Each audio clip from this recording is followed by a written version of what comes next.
Hello students, कैसे हैं आप। आज का हमारा टॉपिक है law of conservation of energy. देखिए, law of conservation of energy क्या होता है। एक नियम है मतलब जिसमें ये बताया गया है कि जो ओवरऑल एनर्जी जो होती है वो हमेशा कंजर्व रहती है, संरक्षित रहती है। कैसे? The law of conservation of energy states that energy is neither created nor it can be destroyed, it only changes from one form to another form. मतलब एनर्जी जो होती है, जो मूल एनर्जी है, वो ना तो बनती है ना बिगड़ती है, केवल एक फॉर्म से दूसरी फॉर्म में चेंज होती रहती है। इसको law of conservation of energy कहते हैं। Overall energy is always constant. तो इसके एग्जांपल्स कैसे हो सकते हैं? देखिए, एनर्जी का कन्वर्जन होता है, हम देखते हैं कैसे कन्वर्ट होती है एनर्जी।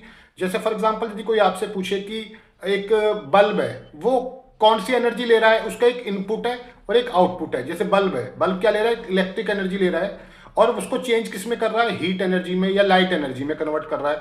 जैसे हमारे पास इलेक्ट्रिक रोड्स होती है पानी को गर्म करने वाली, वो क्या लेती हैं? इलेक्ट्रिसिटी लेती हैं, और उसको किस में कन्वर्ट कर रही हैं? हीट एनर्जी में कन्वर्ट कर रही है। तो इलेक्ट्रिक एनर्जी किस में कन्वर्ट हो रही है? हीट एनर्जी में। ऐसे जैसे कार की बैटरीज होती हैं, वो क्या करती हैं? केमिकल्स होते हैं उसके अंदर, बैटरी के अंदर, और वो किस में कन्वर्ट हो रहे हैं? इलेक्ट्रिक एनर्जी में कन्वर्ट हो रहे हैं। तो बैटरी किसको, कौन सी एनर्जी को ले रही है? केमिकल्स है, केमिकल एनर्जी है, और किस में कन्वर्ट कर रही है? इलेक्ट्रिक एनर्जी में। ऐसे सोलर सेल्स होते हैं जो सोलर एनर्जी को लेते हैं अपने अंदर, और फिर उससे इलेक्ट्रिसिटी में कन्वर्ट करते हैं। ऐसे विंड एनर्जी होती है, जैसे मान लो तुम्हारे आपने विंड मिल्स देखी हैं, वो विंड एनर्जी को लेती हैं और उसको मूव करके इलेक्ट्रिसिटी में कन्वर्ट करती हैं। तो इस तरह से कन्वर्जन होता है एनर्जी का। ठीक है, डिटेल में आप अपने इसमें हम आगे बताएंगे।